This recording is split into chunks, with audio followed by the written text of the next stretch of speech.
helmet. We're traveling through time.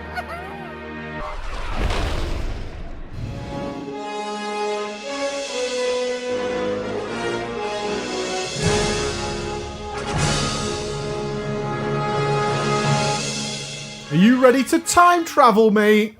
Ooh. We're going back to the future. Poor old Chromie, voiced by Chris Metzen, I believe, is just found out she's going to die. Rip. Oh, that sucks. It does suck, but luckily she's a time travel goddess, this little gnome. That's cheating though, mate. I'm not a fan. You're not a fan? No, she's going to time travel. And what we've got here is a wonderful, so fun scenario by Blizzard. To do on the side. Really good. In a kind of vein similar to what we did down in Suramar with the Withered training. But a little bit more complex, a little bit more interesting. Lots of fun stuff going on here. So Chromie's found out she's going to die, bruv. So she tries to send us back. Firstly, how did I die? So you go back and you find out that Chromie was chilling in Dragonblight. Mm-hmm. And then suddenly she gets bombarded with stuff and dies. And so she's like, well, that's a pisser. So then you go back a little bit earlier to try and find out what's going on. You find out that the 4 dragon shrines, you remember those? I do remember those. Going back to Wrath of the Lich King, you got the ruby, the emerald, the azure, the obsidian, all the dragon shrines in the Dragonblight. That's where these blasts emanated from. Okay. So what we then get is a series of missions where Chromie's going to take us back 15 minutes before she dies. So you have a 15-minute time limit to save Chromie. That's what you've got to do. Now, it's like a sexy brutal of Chromie. A little bit, yeah. It's a little bit like that. But what's more interesting than that is once you discover... So what you end up with is this mission. So let me lay it out for you. Is your first time through, you're probably going to go to one of the dragon shrines. And it's going to take you about 12 minutes to figure out who sent the blast. Right. But you then have that knowledge the next time you go through the scenario. Oh, so you can repeat the scenario... over and over again. I've not done it, so this is all like... Go on, carry on. Yeah, you can repeat it as many times as you want to try this out. Now, okay. Yeah, so you learn who attacked Chromie from each of the dragon shrines. And then reset and go quicker. And then reset and try and do it all in one go. Okay. That's what you're trying to do. So once you figure that out, you'll also get a number of buffs to help you along your way. One of them is you actually gain reputation with Chromie, and you can level Chromie and give her talents. She has a choice of talents to go through. Oh, sweet, like a hunter pet kind of thing. It's very similar to that, yeah. So before the scenario starts, and you can only spec Chromie at the start of each time, is you'll have a choice of 2 talent trees for her to go through. So you might want to make her a tank if you're a healer, and she'll do 600% more damage if she's kept in decent health. Oh, shit. However, you might want her to be a healer, in which case she does less damage, but she'll keep you alive in much more severe scenarios. Yeah. So you have to pick and choose what you want it to do. Now, this talent tree does eventually, about tier 3, hit the stage where it's going to take a full day for the next talent, and then a couple of days, similar to a class hall upgrade system, where it gradually becomes longer to get the next talent. So you're not going to do this scenario in one sitting? Unless you're good enough, mate. Oh, shit. Unless you're good enough, let me get it. So off. if you manage to cap Chromie or gain full reputation with her, she'll have extreme buffs, which will help you get through the scenario. Okay. So alongside that, you're going to pick up items that allow you to choose different timelines. Now, what this really means is picking one of 2 buffs. So you'll pick many of these up throughout your runs, these echoes of time.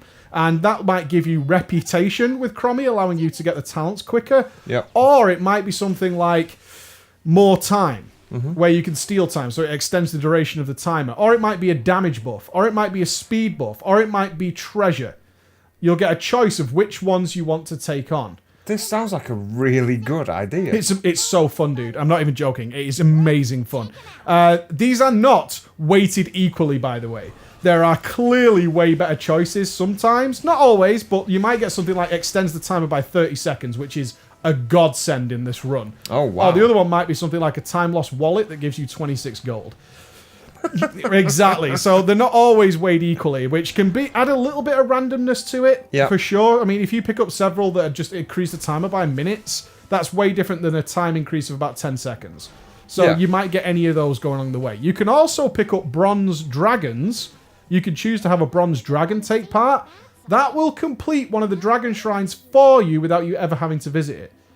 And that's because, my friend, it doesn't end there. Completing the 4 dragon shrines is only stage 1 of this 15-minute timer. what you also discover is that Chromie is simultaneously being killed in various periods of Warcraft history. So you have to do 8. Jesus. You have to Christ. do 8 tasks in order to keep Chromie alive, which is the ultimate goal of the scenario. And from there, you're going to unlock these 4 extra time periods where Chromie dies, which is the battle for Mount Hyjal, the battle at Anderhall during the Third War. You're going to go and see Arthas in Stratholme as he's just about to arrive to wipe Stratholme out. You're going back to all these places. Wherever in the game, throughout the entire game's history, you've bumped into Chromie, that's where you're going, because she's being killed there. And you have to save her in all the timelines simultaneously. Very clever. It's so clever. So that's the aim of the scenario. Now, what this is all about, of course, is getting ready for the big run. And how you do that is by completing one of the objectives and figuring out, one, how is this done? Because a couple of them don't tell you. You have to work through it and kind of figure out how this is done. Like, Stratholme doesn't tell you what to do. You just have to get in there, look around, see what's going on, then figure it out. But once you know this is what it's all about, once you know what needs to be done, then you need to optimize that section of your run. And you're going to do that by, I'm not going to spoil it, but you have to do things like notice who drops what and where are they in that scenario. Okay. Yeah, and there's a lot of red herrings in there. So you might have a lot of named elites, but they don't actually drop something that's relevant to what you're doing. Mm-hmm. So you have to kill them once, figure it out, and go, okay, I need to get that person, and that person. How do I then condense my time here? Can I AoE the shit out of this place? Do I have to be sneaky about it? It'll also come down to speaking to vendors. What do the vendors provide? Is that something I'm going to need later?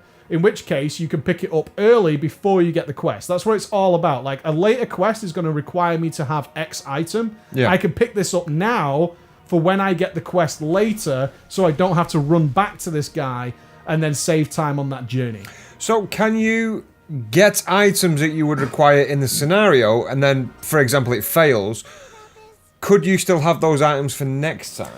No. Oh, I guess that, you know what? I guess that is a good thing. That is a good thing, because it would have entirely be possible to collect all the quest items and maybe even pick up a lot of the Echoes of Time. Yeah. And then go and do your God run. No, you can't do that. No, you can't do that. So the challenge for this is actually pretty hard. I was doing this on my mage, who has concordance and all that stuff. Mm-hmm. It's a lot of damage needed. You get significant buffs throughout the dungeon. Again, I'll tell you, you can buff your damage. You get naturally buffed anyway. Chromie bloodlusts you and does all kinds of cool stuff like that. But these enemies that you're fighting do have a lot of HP. That is counteracted by the more talents you get into Chromie. So from a personal player challenge, it's about figuring out how to do it and doing it before you get extra buffs. Right. But if you're not doing well at it, or you're an undergeared character, regardless, doing the run is going to increase your power with Chromie, and you'll naturally be able to beat the instance. That's cool. I like that. So it just takes eye level out of the equation, basically. Yeah, the more talents that Chromie has, I mean, she eventually gets talents that like doubles the amount of Echoes of Time you'll get. So you get significantly more buffs during your run. Yeah. It will double the amount of Bronze Dragons you get, which clears out all the stuff that you need to do in Dragonblight, so you can focus just on the 4 instead of trying to do 4 and maybe 1 or 2 of the other ones. Yeah. All that kind of stuff is going to happen through talents. And then I think she buffs your damage by like 50% regardless, on top of all the buffs you've got already. Okay. So you get huge amounts of buffs. So don't worry about it being like the Mage Tower or something like that, where you need a really high item level. That's not what it's about. Mm-hmm. It naturally counteracts itself. But of course, the sooner you can do it, the more accomplished you feel. Yeah. I didn't manage to finish it because I was still learning before we had to record this. I was still learning one of the scenarios and how to maximize that. But by doing this process, I managed to cut one of them down from about 11 minutes down to 2. Which is what you want to be doing. By thinking about how can I position myself, how can I gather the mobs in the right way. I'll certainly produce a guide if people want help with how to do it once I finish it. I'm going to have another crack at it later on tonight and try and... I'd love to finish it up before the next buff I've got is 1 day. Yeah. So I'd like to finish it before I get the next buff. Not that the next buff is super powerful, but definitely do that. So a couple of bugs, though, that are really annoying. This is stuff we give back to Blizz. Is Chromie can get stuck in combat, and if that happens, you runs over. Because although Chromie, like, if you run away from Chromie, obviously you're trying to skip as much as possible for the timer. You can mount in nearly all these scenarios. But if Chromie gets stuck in combat in a previous instance and she reappears in front of you, like teleports to you, she's still in combat and you can't mount. Oh, shit. So your run is over at that point. There's like nothing you can do about it. She's stuck in combat.